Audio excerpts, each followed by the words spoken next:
nós vamos iniciar os nossos estudos, como toda quarta-feira, e inicialmente vamos convidar a todos para a prece. E após a prece, nós então vamos ao nosso estudo sobre o egoísmo. Vamos orar.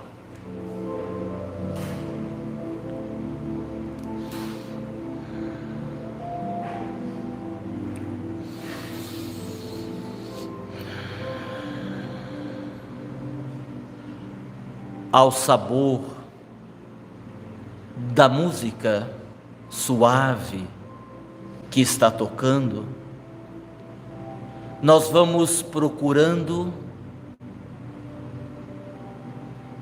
desfocar a nossa mente dos problemas cotidianos. Vamos ficando mais à vontade na cadeira e assim fazendo, vamos ouvindo a música com o nosso corpo, com a nossa mente, com a nossa alma. Embora estejamos sentados, podemos fazer um esforço também para relaxarmos as articulações, relaxarmos num primeiro momento o nosso corpo físico. Para isto, a gente pode ir respirando mais calmamente, mais profundamente,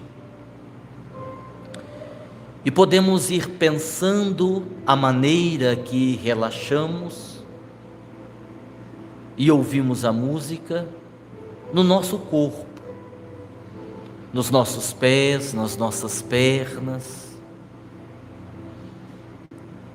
sentindo este relaxamento. A própria respiração vai gerando uma oxigenação maior na medula, no cérebro, na corrente sanguínea, provocando uma sensação natural de tranquilidade. E nós vamos sentindo a tranquilidade dos pés, das pernas, dos quadris, do abdômen. Vamos sentindo o nosso tórax mais relaxado, as batidas cardíacas mais suaves, o pescoço. Quantas e quantas tensões oriundas das preocupações nós jogamos para os ombros, para o pescoço, para os braços e para a coluna vertebral. E ao respirarmos mais profundamente, nós vamos relaxando toda essa área, os tendões dos ombros, a extensão da coluna cervical, dorsal, lombar, o próprio nervo ciático que se estende pelas pernas.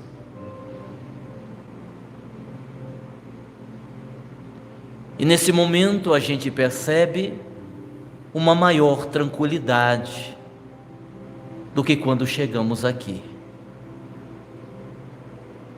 Porque a nossa mente, ela vai se soltando, ela vai desconectando do corre-corre, das preocupações, dos problemas. E nós vamos entrando no fluxo de energia do salão, a energia que flui, que emana do próprio trabalho, das próprias atividades, que emana do alto, e vai gerando uma egrégora que todos nós vamos nos conectando, mental, espiritual e emocionalmente. E essas conexões servem como canais pelos quais a própria espiritualidade, projetando como se fosse uma cachoeira, os fluidos, as energias que vão caindo sobre nós. sobre o chakra coronário, que vai redistribuindo por todos os outros centros de força principais do corpo: frontal, laríngeo. Lembremos do humeral, do cardíaco, do gástrico, do esplênico, do genésico, do básico, e os demais chakras, os secundários, os nadis, as correntes de energia distribuídas pelo corpo, que vão naturalmente sentindo esta vibração, sentindo essa energia, e nós vamos naturalmente modificando o nosso ânimo. Ao mesmo tempo que as energias mais densas, deletérias, pesadas vão sendo eliminadas, nós vamos recarregando com novas e saudáveis energias. E para aquele que conseguiu entrar nessa frequência, vai percebendo toda a alteração física, a ansiedade, o excesso de preocupação, mesmo a depressão, o medo, vão gerando reações imediatas no físico. O tremor nos olhos, a tensão no maxilar, o nó na garganta, a sensação de frio no estômago, o peso na coluna, efeitos de um estado emocional cultivado há muito tempo, que vai desestabilizando energética, espiritual e fisicamente. E nesse momento o que nós fazemos é simplesmente recompor essas energias com a presença amorável dos espíritos amigos que vão ministrando paz em todos nós, movimentando carinhosamente as mãos da cabeça aos pés, na dispersão, na projeção, na concentração, para que a gente possa ir recebendo de acordo com as nossas necessidades. E obviamente que nesse momento, cada um de nós vai fazendo o nosso apelo, pedindo a Jesus, dentro daquilo que nós precisamos, necessitamos, dentro daquilo que nós queremos, dentro daquilo que nós merecemos. Vamos rogando ao amigo incondicional das nossas almas, o médico da humanidade, que o seu amor possa nos envolver e que a gente possa principalmente dar conta de viver. Viver com alegria, com disposição, com boa vontade, com emoção. Que a gente possa alegrar o nosso coração e com essa alegria estampada no rosto, não perder esta vontade de viver. Embora os percalços naturais da existência humana, a quem poderíamos reclamar? De quem poderíamos reclamar, senão de nós mesmos? Não podemos esquecer jamais que todas as pedras do caminho foram deixadas lá por nós mesmos. Outrora, em encarnações passadas, ali deixamos as pedras pequeninas, maiores, gigantescas, dos equívocos cometidos. E ao voltarmos a habitar um corpo físico, no processo da reencarnação, nos deparamos com as mesmas pedras que ali deixamos. Em outro momento, em outra situação, em outra experiência, em outra vivência. agora mais conscientes, é mais fácil não revoltar, é mais fácil não desesperar, e obviamente é mais fácil não chorar. E se você tiver a disposição de amar, ainda fica mais fácil marchar na direção da perfeição, na direção da libertação, na direção da quebra das algemas que nos prendiam à dor e à solidão. Porque quanto mais semeamos a boa semente, com a certeza absoluta de atingirmos a perfeição, mais leves nos tornamos, porque vamos deixando para trás tantas dores, tantos medos, tantas culpas, como se jogássemos num rio e deixássemos que o rio levasse tudo aquilo que é um peso extra no nosso processo reencarnatório, um peso que não serve para nada. Olhemos para frente, visualizando o que é bom, visualizando aquilo que pode mudar o tom da vida, o tom do ritmo, da esperança, na marcha da perseverança, sem perdermos a certeza que as bênçãos acontecem todos os instantes das nossas vidas.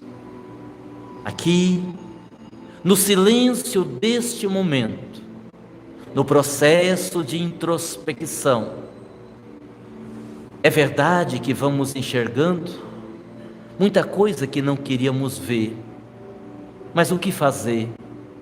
Isso também faz parte da evolução, e nada podemos perder, e nada podemos esquecer, porque nessa caminhada, se deixamos para trás coisas pendentes, coisas sem resolver, a nossa evolução vai atrasar, e com certeza daí para frente a nossa luz não vai brilhar, e não brilhando, não amamos, e não amando, não brilhamos. Que possamos então, nesse ritmo gostoso e suave, não só brilhar, mas também amar, acender a nossa luz, ainda que seja pequenina, em nome desse Jesus, para um dia chegarmos onde todos nós almejamos, mas não com a mesma força desejamos, mas sabemos poder chegar.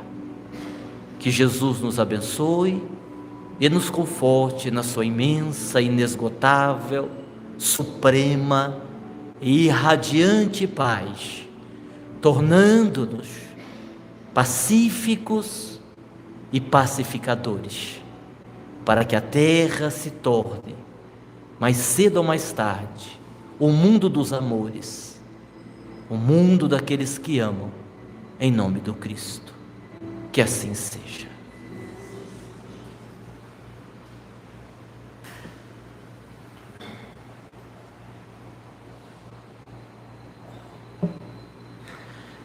Bom, dando continuidade ao nosso estudo, depois aí de um relaxamento, um tratamento surpresa, eu não fico sabendo dessas coisas não, viu gente? Só fico sabendo na hora, né? O que torna a coisa ainda mais difícil, mas tudo bem.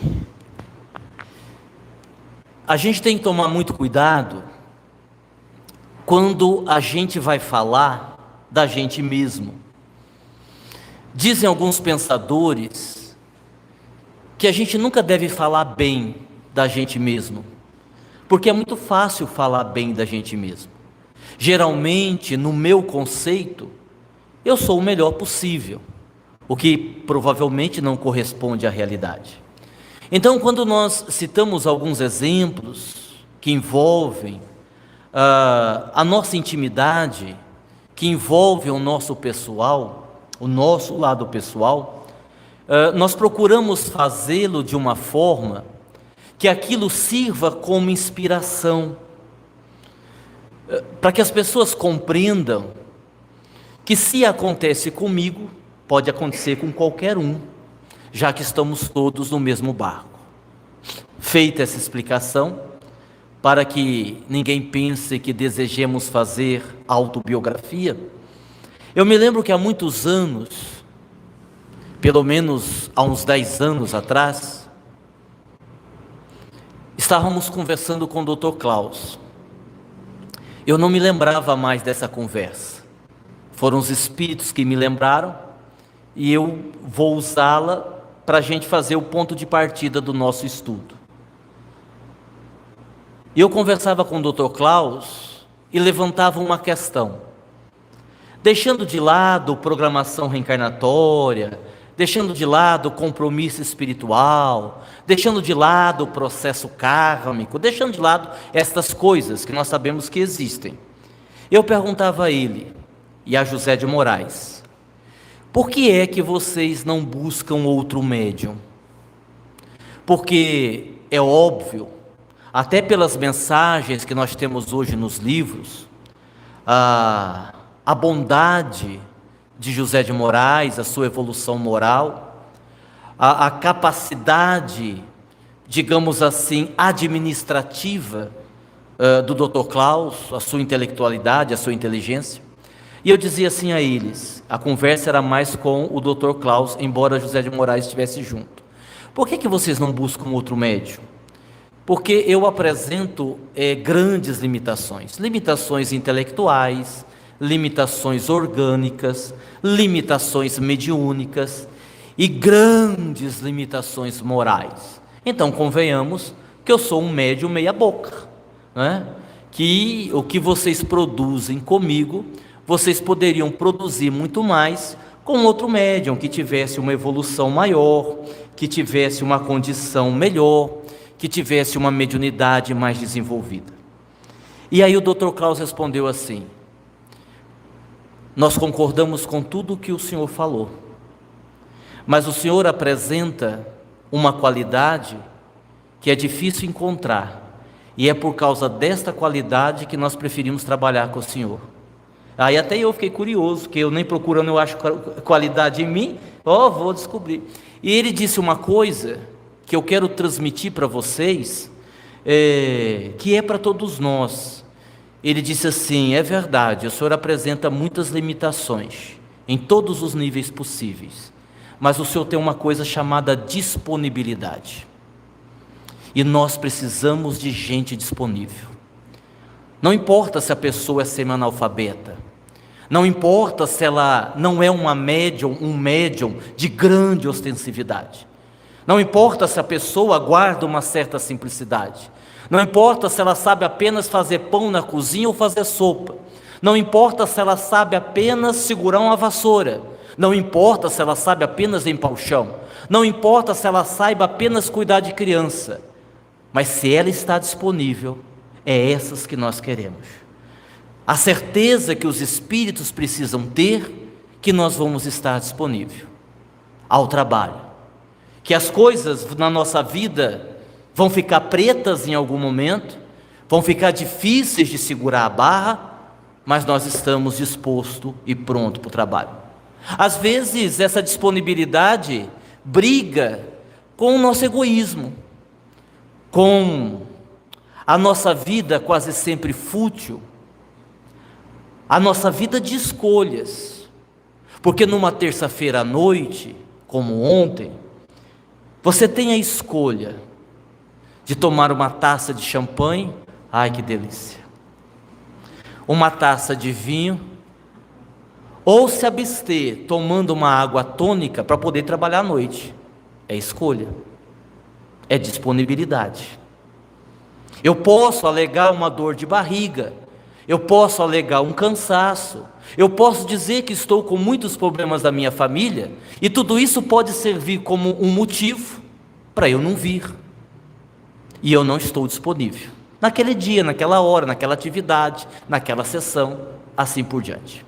Então que a gente possa, além, é claro, evidentemente, do conhecimento, do autoconhecimento, que a gente consiga conservar essa disponibilidade, a ponto dos espíritos saberem que podem contar conosco, dos espíritos terem a certeza que nós estaremos ali para cumprir com o nosso dever. Eis aí algo que os espíritos contam conosco. Eu fiquei impressionado há muitos anos atrás, quando estive em Belo Horizonte, quando conheci o trabalho do Robson Pinheiro, e fiquei mais impressionado ainda com a dificuldade que ele vivia na época, uma doença muito grave, que o levou para uma cirurgia, e nessa cirurgia, dias no hospital, numa situação difícil, pela questão da saúde e incômoda, porque como o problema mais sério era na região do intestino, na região do reto, além dele estar internado e sentir dores horríveis, muito fortes, ele não podia ficar deitado de barriga para cima e nem sentado, ele podia só ficar deitado de barriga para baixo. E na época, Ângelo Inácio falou com ele assim: eu não posso tirar a sua dor, eu não tenho como fazer isso, a dor é sua, o processo é seu, nós não podemos mexer, mas eu posso aliviar a sua dor. Se você quiser escrever um livro aqui no hospital, enquanto eu estiver incorporado, a dor vai diminuir, porque eu estando incorporado, eu assimilo um pouco da dor. Ele disse: sim, mas eu vou psicografar que jeito? Primeiro eu quero saber se o senhor topa. Topo. E aí então colocaram um notebook na cabeceira da cama de hospital, e aí então ele deitado, com as mãos, dava passividade, e ali o livro foi escrito, se não me falha a memória, o livro Legião, falando da ação das trevas, que nós temos aí, esse livro, um dos melhores livros que eu conheço, em se tratando de informação a respeito de como as trevas agem na humanidade, no centro espírita, para atravancar a nossa evolução. Então, a gente vai observando que isso não é algo tão simples. Estar disponível, e agora nós vamos para a parte mais dolorosa, porque não é só isso. Até aqui é tranquilo. Até aqui, estar no centro é tranquilo. Eu considero essas dificuldades que eu citei até agora brincadeira de criança. Isso é fácil, porque se a gente não conseguir fazer nem isso, pode parar. O problema são as implicações que decorrem disso. As implicações das pressões espirituais, as implicações dos conflitos íntimos, que aí é a briga da gente com a gente mesmo, não é? Do lado nosso, que quer ficar tranquilo e não quer muito compromisso com o trabalho, o outro lado nosso que quer lutar, que quer trabalhar, que quer dizer que vale a pena. Então estabelece o conflito interno, aumenta a pressão espiritual, cada luz que você acende, você desperta a ira dos obsessores. Não tenha dúvida, fica mais difícil, fica muito mais difícil. Então, para quem trabalha mais, é mais problema, pelo menos por um período. E aí uma pessoa me perguntava assim: mas vai ser sempre assim? Então quer dizer que quanto mais eu vou trabalhando, mais encrenca na minha vida, mais problema, vai ser sempre assim? Eu digo não, vai ser até o momento que a gente conseguir lidar com isso com mais tranquilidade. É como você lidar com a tentação. Uma coisa só é uma tentação quando você tem uma fragilidade relacionada a isso. Se eu não tenho uma fraqueza diante da bebida alcoólica, não tenho uma fraqueza diante da maconha, eu posso passar por um grupo de pessoas que estão fazendo isso, e aquilo para mim não é uma tentação. Então o problema, exemplificando com a tentação, não é o que vem de fora, é o que cultivamos dentro. Só é tentação aquilo que ainda não superamos, só é tentação aquilo que ainda não damos conta. Quando, por exemplo, um médium incorpora uma personalidade nossa, lá se debatendo nas suas agruras, das suas dificuldades, aquela personalidade do passado está dizendo que o eu atual ainda não amadureceu. Aquela personalidade do passado está dizendo que o nosso eu de hoje ainda não superou, e por isso nós sofremos com tanta facilidade esta influência negativa daquilo que fomos e que na verdade ainda somos. Porque quando deixamos de ser o que éramos, o passado não nos atinge mais. O nosso passado espiritual só continuará nos atingindo enquanto estivermos vinculados a ele, pelas nossas atitudes, pelo nosso pensamento ou pela nossa emocionalidade. Então esse é o processo que a gente precisa tomar consciência. Ainda assim, se escolhermos não estarmos disponível para o bem, se não escolhermos estarmos disponível para servir, para que serve a nossa encarnação? Como é que nós podemos, e eu tenho tomado muito cuidado com isso, para não comprometer o trabalho dos espíritos, mas como é que nós podemos ficar neutros em cima do muro, acanhados, quietos, assistindo tudo isso que acontece no nosso país e que está acontecendo, percebendo, intuindo o que vem pela frente? Ainda domingo, o Dr. Fred escrevia uma mensagem, e ele falava da necessidade do amadurecimento em época de pandemias. E depois ele voltou e fez uma observação: eu não errei, é plural mesmo, porque virão outras. E diante disso, do mundo de ponta cabeça que nós estamos vendo, pela bagagem de conhecimento que todos aqui já adquiriram, é uma temeridade passarmos em branco pela encarnação se não nos posicionarmos, se não lutarmos por aquilo que a gente acredita, se não aprendermos a renunciar, se não aprendermos a sacrificar, se não aprendermos a pagar o preço de ser cristão.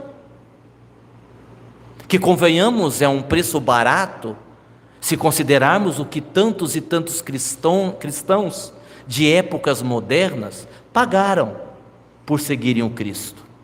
Então que a gente tenha essa disponibilidade de servir, mas que a gente tenha consciência que a nossa disponibilidade, ela vai gerar consequências.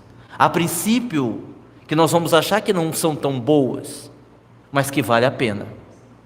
Quando, na sexta-feira, na quinta para sexta, o orador desmarcou a palestra por problemas de saúde, eu disse assim: puxa vida, eu tenho um compromisso inadiável, né? E era inadiável mesmo, eu não posso estar no centro, o que fazer? E aí Dr. Cláudio disse assim: eu não sei porque a pergunta. Uma coisa tão simples como esta, nós vamos ter que responder para o senhor? A questão é que cumpra com o seu dever e depois o senhor vai para o seu compromisso. Simples assim. Eu disse: mas sabe qual que é? Tem um segundo problema. Eu não preparei nada, porque eu tinha certeza que não era eu que ia fazer a palestra. Então já é sexta-feira, 6 horas da tarde, não aconteceu nenhum milagre, agora eu tenho certeza que eu vou ter que ir fazer a palestra, porque não tem outro, e a minha cabeça está vazia. E ele disse assim, muito simples, está no Evangelho: buscai e achareis, bater e a porta vos será aberta, pedi e obtereis. E aí, quando a gente busca, quando a gente se coloca à disposição, a espiritualidade ajuda. A espiritualidade se intromete no bom sentido da palavra e nos traz o conteúdo. ou acessa conteúdos que nós já temos e que então não lembrávamos, mas que estava ali. E uma vez isso acessado, a palestra acontece, e eu que não tinha nada para falar, falei quase 50 minutos, cheguei mais atrasado ainda no compromisso, e porque não tinha nada para falar, mas houve a disponibilidade. Então assim, sempre que convidarem você para um trabalho, aceite. Não venha com aquele discurso, mas eu não me acho digno, e não é mesmo. Mas eu acho que eu não tenho moral, mas não tem mesmo, não tenha dúvida disso, não se iluda. Não se iluda que você tem a moral para fazer o que você está fazendo, porque você não tem. Mas Jesus é misericordioso, Ele permite que você trabalhe a si mesmo. Vai no exercício, aceite, seja qual for, não perca a oportunidade de servir, porque ela não vai mais bater na sua porta. Eu tenho a função de dar oportunidades para os outros. Tentei ajudar um monte de gente a escapar do inferno, oferecendo-lhes a oportunidade de ajudar financeiramente para comprar o terreno. Ninguém quis, que vão queimar no fogo do inferno. Bem feito, bem feito. Diariamente nós damos uma série de possibilidades, né? Também dei algumas possibilidades para mais uma meia dúzia se livrar do inferno, ajudando a gente a pagar para limpar o terreno. Meia dúzia vai para o inferno, aí alguém agarrou, não, eu ajudo, foi para o céu. É assim por diante. E aí as pessoas vão perdendo as oportunidades, e depois vão reclamando, por que não acontece isso, por que não acontece aquilo, e isso vai acontecendo por isso, porque existe algo que qualquer um pode fazer, mas só quem está comprometido é que faz, só quem está comprometido é que faz, e isso é fantástico, porque quem faz é porque entendeu que precisa fazer, e é isso que nós precisamos entender. Disponibilidade, mas eu não tenho muito para dar, dê o que você tem. Se você não tem dinheiro, dê o seu trabalho, dê o seu suor, dê o seu sacrifício, a sua renúncia. Levante cedo, num domingo pelo menos, para vir fazer o almoço.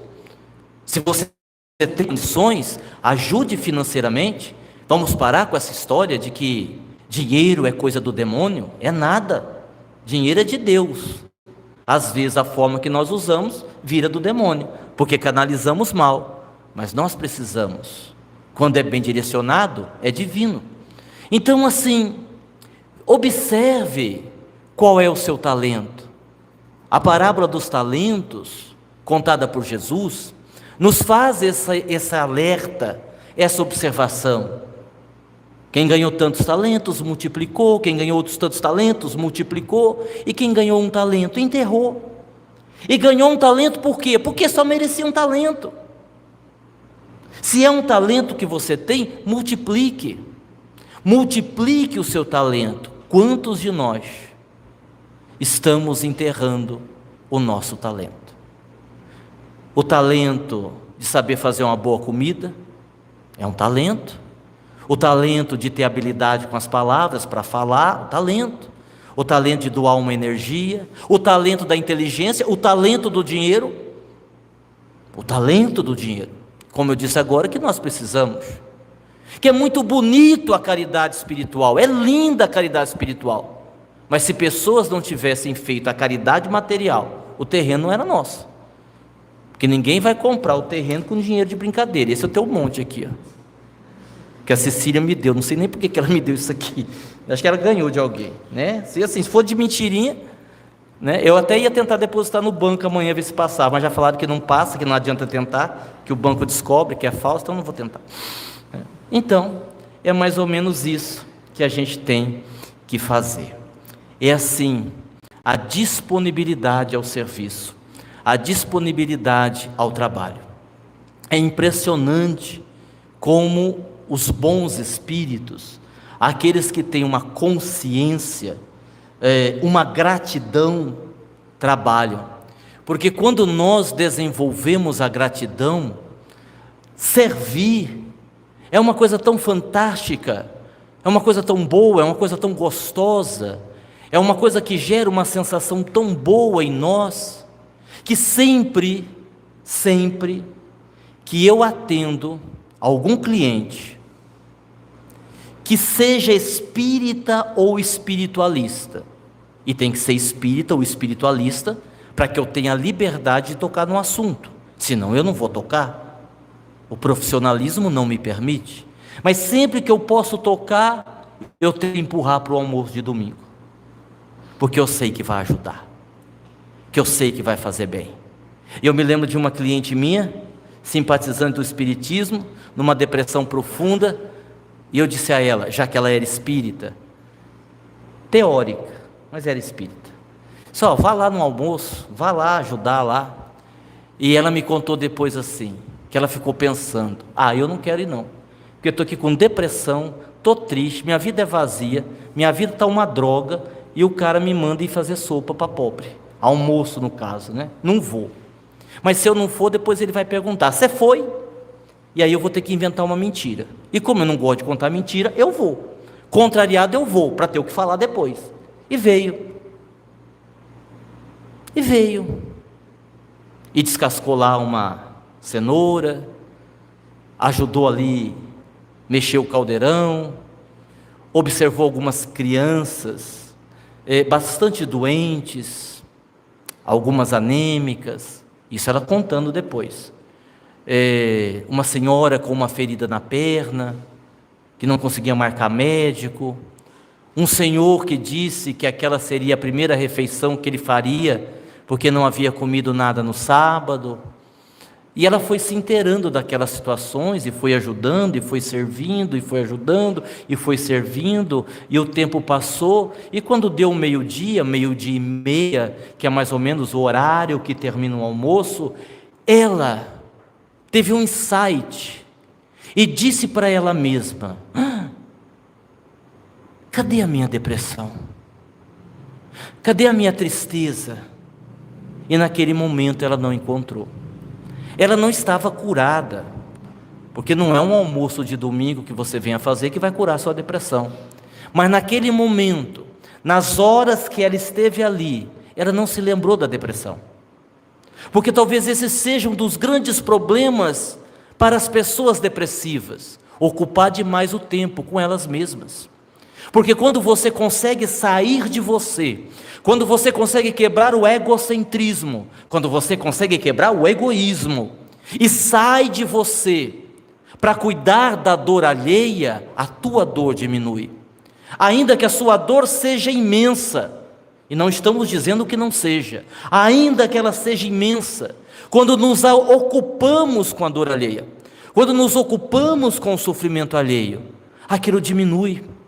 Diminui porque nós criamos uma energia de amor, porque nós criamos uma energia de empatia, nós nos vinculamos a quem sofre, movidos pela compaixão, e ao mesmo tempo nos conectamos à espiritualidade, que ali está para fazer o bem a ela, mas espirra na gente.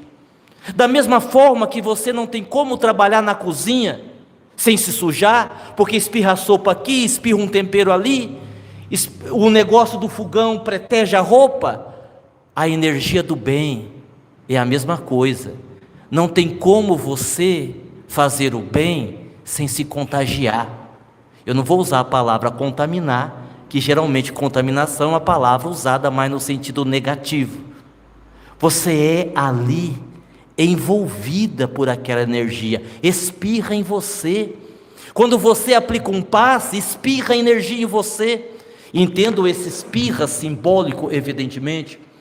Quando você serve uma marmitex, aquilo espirra em você. Aquilo está registrado, não só na sua consciência, mas no livro de Deus, como acreditam muitos. E você está jogando essa energia para o universo, não tem como não voltar para você. Volta! Não tem como não voltar para você. Volta!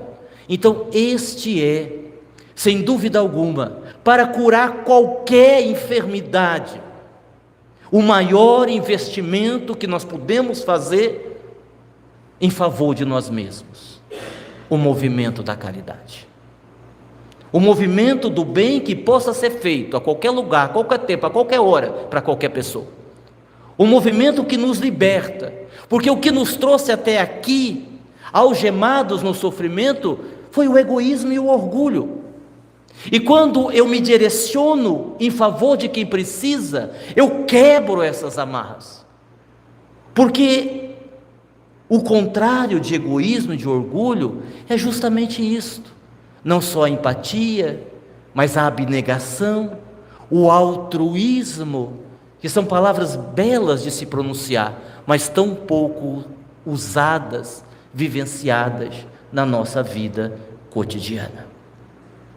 Com 45 minutos de estudo, nós nos despedimos aqui, nós encerramos aqui, dizendo que fizemos um estudo compacto, por terminarmos 15 minutos antes, mas muito profundo no seu significado, muito relevante na sua importância, e mais relevante ainda será, e o é, se nós tivermos a coragem de fazer. Muita paz, muito obrigado, que Jesus, o amigo de todas as horas, nos abençoe e nos conforte na sua paz. E não me venham